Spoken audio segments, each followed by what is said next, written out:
एक बार फिर से आपका स्वागत है अपने प्रोग्राम में, जिसमें हम परमेश्वर को जानने पर चर्चा कर रहे हैं। और आज फिर से परमेश्वर के पुत्र यीशु मसीह के द्वारा परमेश्वर को जानेंगे, यीशु मसीह को जानेंगे। यूहन्ना रचित सुसमाचार उसके पहले अध्याय उसके पहले पद से ही लिखा है, आदि में वचन था, वचन परमेश्वर के साथ था और वचन परमेश्वर था। सब कुछ उसी के द्वारा उत्पन्न हुआ, जो कुछ भी उत्पन्न हुआ उसमें से कुछ भी उसके बगैर उत्पन्न ना हुआ। ये वचन अपने आप में बहुत सामर्थी वचन प्रभु यीशु मसीह को दर्शा रहा है। और लिखा है आदि से था, ये शुरू से लेके आखिर तक ये रहा है और अब प्रकट हुआ है। अब परमेश्वर का पुत्र पृथ्वी पर प्रकट हुआ है, लेकिन था शुरू से, आदि से। पतरस बता रहा है कि उसका निकलना तो जगत की उत्पत्ति से होता रहा है। और इसलिए प्रभु यीशु मसीह चाहे ओल्ड टेस्टमेंट हो चाहे न्यू टेस्टमेंट हो, उसका मुख्य बिंदु है। हमारी समस्या यह है कि जब हम बाइबल पढ़ते हैं तो सिर्फ उससे चंगाई की आयतों को निकालने की कोशिश करते हैं, पर हमारी सबसे बड़ी चंगाई प्रभु यीशु मसीह है। मैं ये नहीं कह रहा हूं कि चंगाई की आयतों को ना पढ़ें, पर मैं कहूंगा कि उसको संदर्भ में पढ़ें कि किस विषय में बात कर रहा है वो। पूरी बाइबल हमें यीशु मसीह केंद्रित बात बताती है, पूरी बाइबल। ओल्ड टेस्टमेंट हमें यह नहीं बताता कि कैसे सफलता प्राप्त करें। एक दिन एक जवान लड़के से मेरी बात हो रही थी, तो उसने बताया कि आज मुझे पहली बार प्रचार करने का मौका मिला चर्च में। मैंने कहा बहुत अच्छा, पर तुमने क्या संदेश दिया? तो जो बात उसने कही उससे मैं थोड़ा सा हिला और मुझे लगा कि सिखाने की मुझे और हम सबको और ज़्यादा ज़रूरत है, अपने आप को भी दूसरों को भी। उसने मुझसे कहा, पहला संदेश जो मैंने चर्च में आज पहली बार प्रचार किया वो ये था, संसार में सफल होने के 3 तरीके। मैंने सोचा ये क्या बात है भाई, कि बाइबल का इस्तेमाल मनुष्यों को पृथ्वी पर सफल बनाने के लिए किया जा रहा है। सिर्फ ऐसा लग रहा है कि यीशु मसीह पृथ्वी पर मनुष्यों को सफल बनाने आए थे, तुम असफल हो रहे हो, मैं तुम्हें सफल बनाने के लिए आया हूं। प्रभु के वचन ने जो बातें लिखी उसको आपको बताना चाहता हूं, वो ये है कि यीशु मसीह मुख्य केंद्र है बाइबल का। ओल्ड टेस्टमेंट न्यू टेस्टमेंट सबको उठा के देखें। बहुत सी बाइबल में पुस्तकें जोड़ी नहीं गई हैं, चाहे न्यू टेस्टमेंट के टाइम पे ओल्ड टेस्टमेंट के टाइम पर। बहुत से लोगों के अंदर सवाल होता है, ऐसा क्यों? क्यों गॉस्पेल ऑफ मैरी नहीं है उसमें? क्यों उसमें बरनबास की पत्री का जिक्र नहीं किया गया है? क्यों ओल्ड टेस्टमेंट की कई और किताबें उसमें जुड़ी नहीं हैं जो दूसरी और पुस्तकों में हैं, पर हमारी बाइबल जिस पे हम चलते हैं वो ऐसा क्यों है कि उसमें वही पुस्तकें हैं? उसका एक मुख्य बिंदु यह है, मुख्य बात यह है कि वो सारी पुस्तकें रखी गई हैं जिन्होंने प्रभु यीशु मसीह का चित्रण किया है, और जिन लोगों ने उसकी गवाही को उन प्रेरितों के मुताबिक, उन भविष्यवक्ताओं के मुताबिक नहीं किया जो पिछले समय से होते चले आए हैं, तो इसका मतलब वो पुस्तकें इंस्पायर्ड नहीं हैं, मनुष्यों ने लिखी हैं। कोई भी कुछ लिख सकता है, हजारों पुस्तकें लिखी जा सकती हैं, पुस्तकों के लिखने का कोई अंत ना होगा। यीशु मसीह ने इतने काम करे कि हर कोई पुस्तक लिख सकता है, आपकी अपनी गवाही की पुस्तक निकल सकती है, आपके अपने कामों की पुस्तक निकल सकती है, पर जरूरी थोड़ी कि वो परमेश्वर का वचन है। यीशु परमेश्वर का वचन है, इसलिए जब यीशु का सही चित्रण जहां नहीं होगा उसे परमेश्वर का वचन नहीं कहा जाएगा, क्योंकि आदि में वचन था, वचन परमेश्वर के साथ था और वचन परमेश्वर था, और यही वचन देहधारी हुआ। So if the book does not portray Jesus as it should, then it is not inspired by God. यह परमेश्वर की ओर से प्रेरणादायक नहीं है।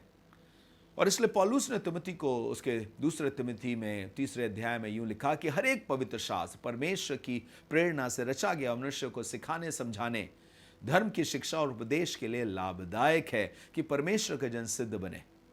इसका मतलब सिद्धता के लिए प्रभु यीशु मसीह का शास्त्र ही सामर्थी है, जो हमें सिद्धता की तरफ ले जा सकता है। ओल्ड टेस्टमेंट, न्यू टेस्टमेंट, इसीलिए उन्हीं पुस्तकों को रखा गया जिसमें यीशु का सही चित्रण किया गया है, क्योंकि वचन ही यीशु मसीह है। सो वो वचन नहीं है जिसमें यीशु का पूरा पूरा एग्जैक्ट चित्रण नहीं रखा गया जैसा होना चाहिए। और इसलिए मैं बताऊंगा आपको कि कैसे यीशु मसीह ने अपना प्रचार खुद ही किया। किसी एक प्रचारक से बात हो रही थी, उन्होंने कहा यीशु मसीह ने राज्य का प्रचार किया, अपना प्रचार थोड़ी किया। मुझे थोड़ी हंसी भी आई कि वो कैसी बचकानी सी बातें कर रहे हैं कि यीशु ने अपना प्रचार नहीं किया, राज्य का प्रचार किया। हाँ, बाइबल में लिखा उसने राज्य का प्रचार किया, पर आपको मालूम है यीशु मसीह बीच में खड़ा था। लूका के 17 अध्याय में उसने कहा, परमेश्वर का राज तुम्हारे बीच में है। परमेश्वर का राज कौन सी जगह होती, क्या होता है? परमेश्वर का राज जहां उसकी सारी आज्ञाओं का माना जाना होता है, जहां उसकी सारी इच्छाओं का पूरा होना होता है। यीशु मसीह में परमेश्वर की सारी आज्ञाएं पूरी हुई हैं, उसने पूरा किया और अपनी जान दे दी। यीशु मसीह में परमेश्वर का पूरा राज है और उसी में परमेश्वर की सारी इच्छाएं पूरी हुई हैं। इसलिए सिर्फ प्रभु यीशु मसीह में ही परमेश्वर का राज्य है। प्रभु यीशु मसीह साक्षात परमेश्वर का राज्य है। दूसरी बात मैंने समझाने की उन्हें कोशिश करी कि यीशु ने अपना प्रचार नहीं किया, ऐसा कहना बहुत झूठ होगा। यीशु ने कहा, मार्ग सत्य और जीवन मैं ही हूं। यीशु मसीह ने कहा, बिना मेरे कोई पिता के पास नहीं आ सकता। यीशु मसीह ने अपना प्रचार किया। उसने अपने बारे में बताया, स्वर्ग से उतरी रोटी जो मनुष्य को जीवन देती वो मैं ही हूं। उसने अपना प्रचार किया। और पौलुस लोगों ने भी यीशु मसीह का प्रचार किया। उन्होंने कहा कि हमने ठान लिया था कि क्रूस पे चढ़ाए मसीह को छोड़ो और किसी बात को तुम्हारे बीच में प्रचार ना करेंगे। मैं आपको दिखाना मांगता हूं कि कैसे ओल्ड टेस्टमेंट की सारी पुस्तकें रखी इसलिए गई हैं कि उसमें यीशु मसीह सही चित्रित किया गया है और वो परमेश्वर की ओर से इंस्पायर्ड था। कहां लिखा है? मैं नए नियम से सिखाने की कोशिश करूंगा और बताने की कोशिश करूंगा। लूका को 24 अध्याय में यीशु पुनरुत्थान के बाद इम्माउस के मार्ग पर दो अपने उन चेलों को जो निराश हो चुके थे वापस लाने के लिए गया है, उनसे बात कर रहा है।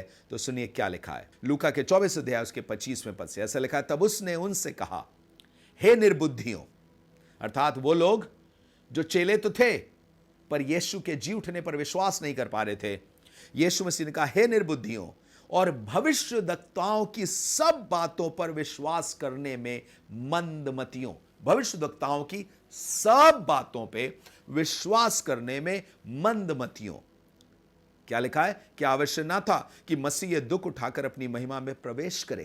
तब उसने मूसा से और सब भविष्यद्वक्ताओं से आरंभ करके, इसका मतलब सब भविष्यद्वक्ता और मूसा के साथ अब शुरू कर रहा है, वो आरंभ करके सारे पवित्र शास्त्रों में से, अर्थात पूरे ओल्ड टेस्टमेंट में से अपने विषय में की बातों का अर्थ उन्हें समझा दिया। इसका मतलब मूसा, भविष्यद्वक्ता और सारा पवित्र शास्त्र, जिसको यहूदी लोग पवित्र शास्त्र मानते थे, वो 39 किताबें, छोटे भविष्यद्वक्ता, बड़े भविष्यद्वक्ता, राजाओं की पुस्तक, उन सब में से चाहे एस्तर हो, चाहे रूथ हो, चाहे वो न्यायियों की पुस्तक हो, चाहे वो यहोशू हो, चाहे लय व्यवस्था हो, उन सब में से अपने बारे में का अर्थ उन्हें समझा दिया कि कैसे वो जो कुर्बानी है वो यीशु मसीह है। अरे पहली आयत सोचिए उत्पत्ति की क्या है।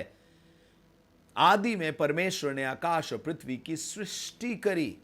समय की आदि ही वो दिखाई दे रहा। आदि कौन है? यीशु मसीह ने कहा, आदि और अंत मैं ही हूं। आदि, it is starting with Jesus. इसीलिए लिखा है आदि में परमेश्वर ने आकाश और पृथ्वी की सृष्टि करी। यूहन्ना पहले में लिखा है आदि में वचन था और वचन परमेश्वर के साथ। वो आदि से है, आदि ही उससे हुई है। कुलुस्सियों पहला अध्याय के 16 पद में लिखा है, सब वस्तुओं की रचना उसी में, उसके द्वारा और उसी के लिए हुई है। चाहे वो स्वर्गदूत हो, प्रधानताएं हो, अधिकार हो, सब कुछ उसी के द्वारा रचा गया है। रोमियो उसका 11 अध्याय में भी लिखा है, सब कुछ उसी के द्वारा, उसी की ओर से और उसी के लिए है, अर्थात यीशु मसीह के लिए, और उसी की महिमा युगान युग होती रहे। सो यहां यीशु मसीह खुद ओल्ड टेस्टमेंट का इस्तेमाल कर रहा है, 39 किताबों का इस्तेमाल कर रहा है, यह बताने के लिए कि देखो मेरे बारे में यह सब लिखा हुआ है, यह सब मेरे बारे में लिखा हुआ है। The centre of the whole Bible is Jesus. मुझे बताइए, चेलों में से किसने सफलता के 3 नायाब तरीके प्रचार किया? मुझे बताइए, चेलों में से किसने हीलिंग प्राप्त करने के 4 तरीकों पे प्रचार किया? मुझे बताइए, यीशु मसीह में से किसने या उसके चेलों में से किसने यह बातों का प्रचार किया कि इस पृथ्वी पर एक अच्छी जिंदगी को कैसे जिया जा सकता है? या ज्यादा उनका प्रचार यीशु मसीह था। पूरी बाइबल हमें यह बात बता रही है कि उसका प्रचार यीशु मसीह था और यीशु मसीह खुद कर रहा। अभी और भी बताऊंगा आपको। अगला पद पढ़ना मांग रहा हूं। इसी के 24 अध्याय के 44 पद में कुछ यूं लिखा है, फिर उसने उनसे कहा, ये मेरी वे बातें हैं जो मैंने तुम्हारे साथ रहते हुए तुमसे कही थी कि अवश्य है कि जितनी बातें मूसा की व्यवस्था और भविष्यद्वक्ताओं और भजनों की पुस्तक में हैं, मेरे विषय लिखी हैं सब पूरी हो। यीशु मसीह खुद बता रहा है ये पुस्तकें मेरे विषय में बहुत कुछ बता रही हैं। भजन संहिता जी, अरे भजन संहिता 2 जो बता रहा है वो यीशु मसीह कैसे मसायनिक साम है, वो कि मसीह कैसे राजा होगा और जितने उसको एक्सेप्ट नहीं करेंगे बाद में वो दंड भोगेंगे। वो 22वां अध्याय है, 23वां अध्याय है, वो यीशु मसीह के बारे में ही बता रहा है। 88 अध्याय है, वो सब यीशु मसीह के बारे में बता रहा है, उसके राज्य के बारे में बता रहा है। 110 बता रहा है और ढेर से और अध्याय हैं जो यीशु मसीह का ही चर्चा कर रहे हैं, उसकी कुर्बानी का, उसके जी उठने का, उसकी सामर्थ का और उसके कामों का, सब चीजों का चर्चा कर रहे हैं। आगे पढ़ना चाहता हूं, यूहन्ना 5वें अध्याय उसके 39 पद में कुछ यूं लिखा है, तुम पवित्र शास्त्र में ढूंढते हो। यीशु मसीह सब लोगों से, शास्त्री फरीसियों से, खासतौर से जो उस पर विश्वास नहीं करते, तो उनसे कह रहा है तुम पवित्र शास्त्र में ढूंढते हो क्योंकि समझते हो कि उसमें अनंत जीवन तुम्हें मिलता है और यह वही है जो मेरी गवाही देता है। पवित्र शास्त्र में ढूंढते हो। सुनिएगा, यीशु मसीह ने यहूदियों की 39 किताबों को, जिसको यहूदी इंस्पायर्ड मानते थे, बाकी और किताबें भी पढ़ लिया करते थे, पढ़ा करते थे, पर इनको परमेश्वर की ओर से भेजी या परमेश्वर की ओर से प्रेरित पुस्तकें माने जाती थी।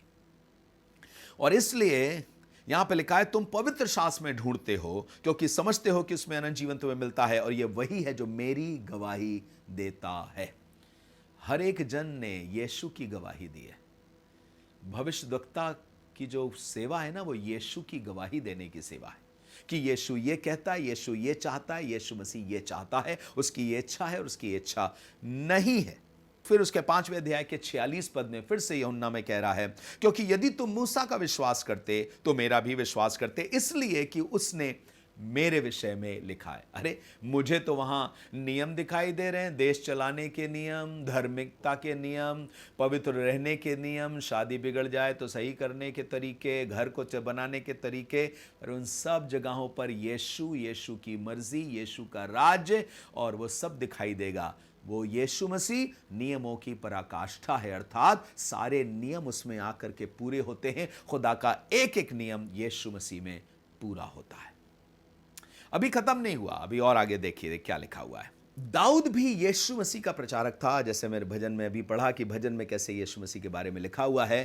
प्रेरितों के काम 2 अध्याय 30-31 में जब आप दाऊद के बारे में देखेंगे तो उसके भजन से लिया गया एक पद लिखा हुआ है, प्रभु मेरी दाहिनी ओर है, वो अपने पवित्र जन को सड़ने न देगा। जबकि दाऊद सड़ गया, उसके शरीर दफना दिया गया, लेकिन जिसके बारे में दाऊद ने कहा वो कौन था?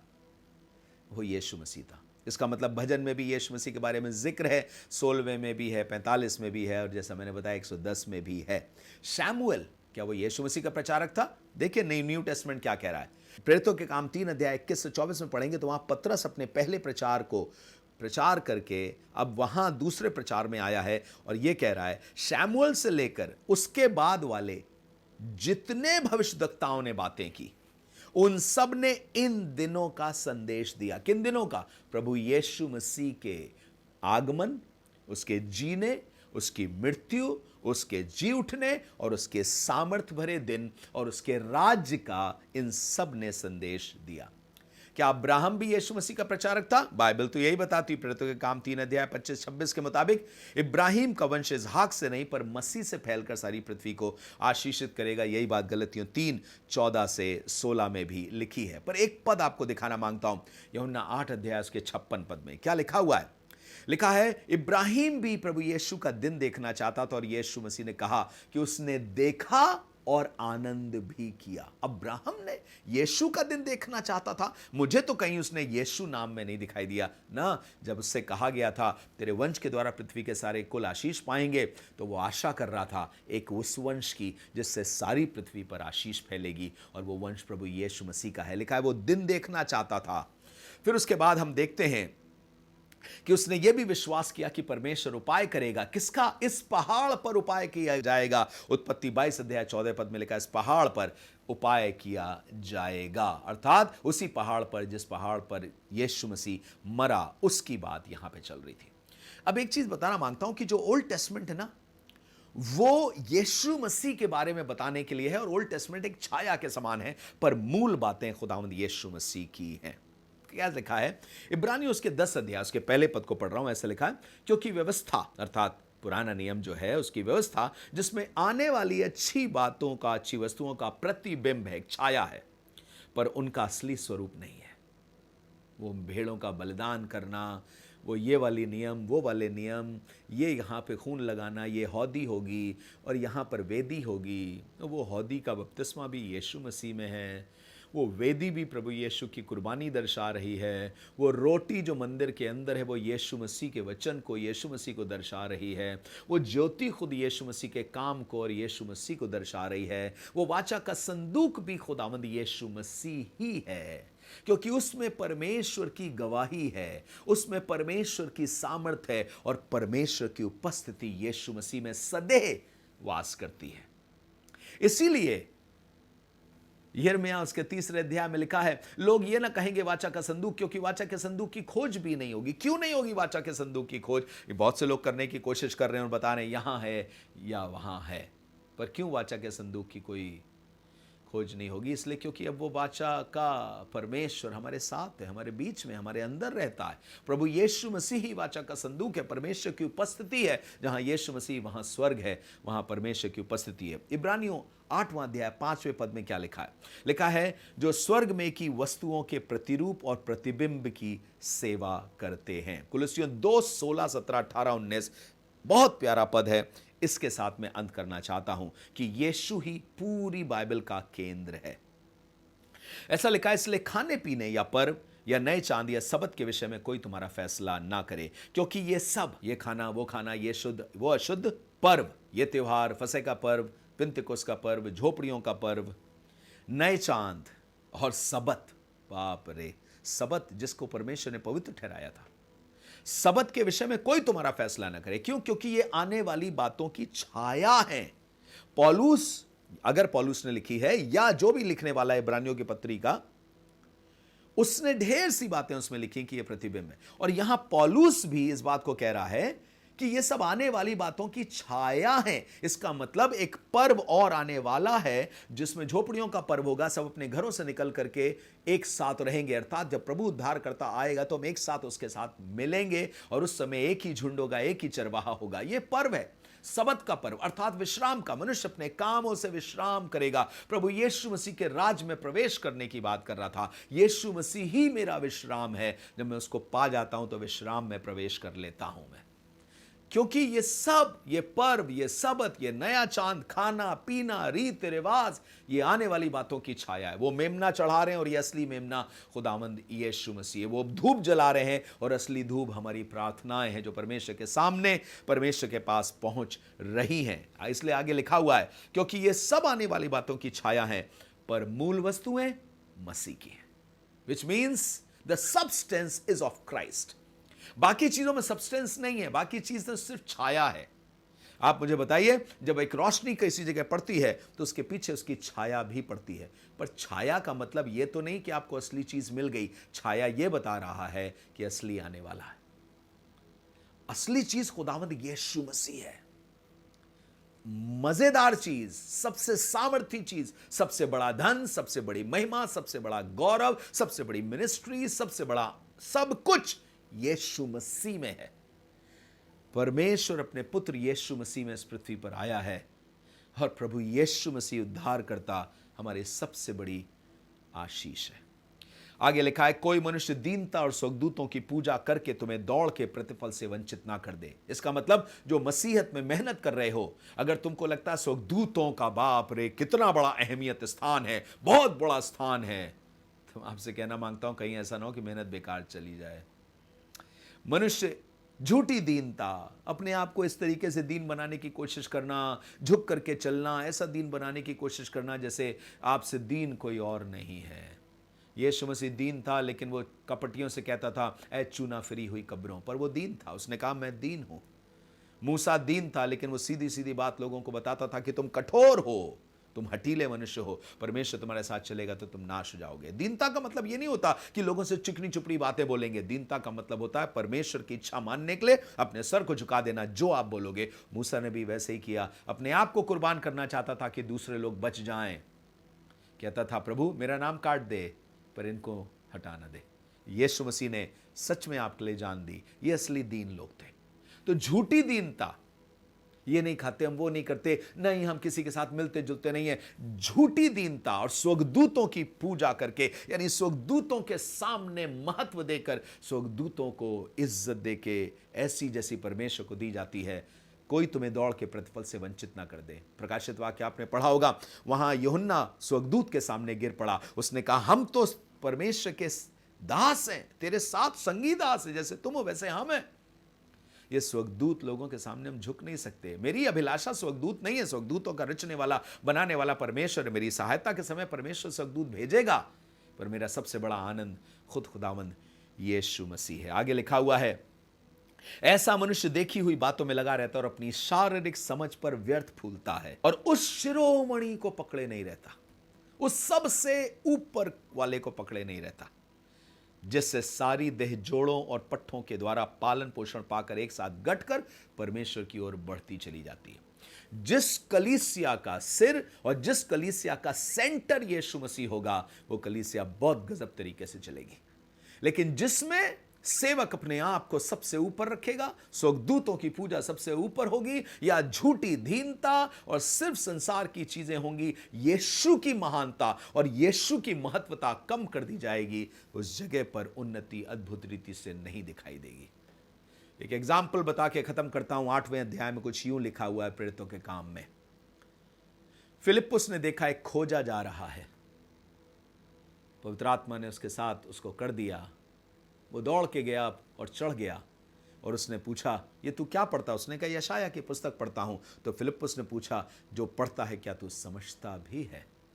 उसने कहा, जब तक मुझे कोई ना समझाए तो मैं कैसे समझूं? तब उसने यीशु का प्रचार किया। कौन सी पुस्तक से? यशाया की पुस्तक से यीशु का प्रचार किया। काश हम भी जब यशाया खोलें तो उसमें हम यीशु का, उसकी महिमा का, उसके गौरव का, उसके सम्मान का प्रचार कर सकें। काश हम शमूएल की पुस्तक खोलें तो उसमें हम यीशु को दिखा सकें, दाऊद से बेहतर राजा उद्धार करता प्रभु यीशु मसीह है। काश हम व्यवस्था विवरण खोलें तो हम उसमें से दिखा सकें कि किस तरीके से उन असली व्यवस्था का पूरा करने वाला और नई व्यवस्था का लागू करने वाला उद्धार करता प्रभु यीशु मसीह है। काश हम दिखा सकें कि वो नाव जो नूह बना रहा था, वो उद्धार करता प्रभु यीशु मसीह, जो कोई उसमें आ जाएगा वो नाश ना होगा परंतु अनंत जीवन पाएगा। मेरी प्रार्थना है, चाहे नया नियम हो चाहे पुराना नियम हो, अपने यीशु मसीह को केंद्र बना के चलें। ये पुस्तकें हमारे लिए इंपॉर्टेंट इसलिए है क्योंकि इसमें यीशु है। परमेश्वर का वचन वही है जो यीशु को प्रदर्शित करता है। आदि से वचन था और अब तक वचन है। जहां वचन नहीं है अर्थात यीशु नहीं है, वो इंस्पायर्ड नहीं है। मेरी प्रार्थना है आप यीशु केंद्रित बाइबल पढ़ें और यीशु केंद्रित बाइबल को समझें और यीशु केंद्रित प्रचार करें। God bless you.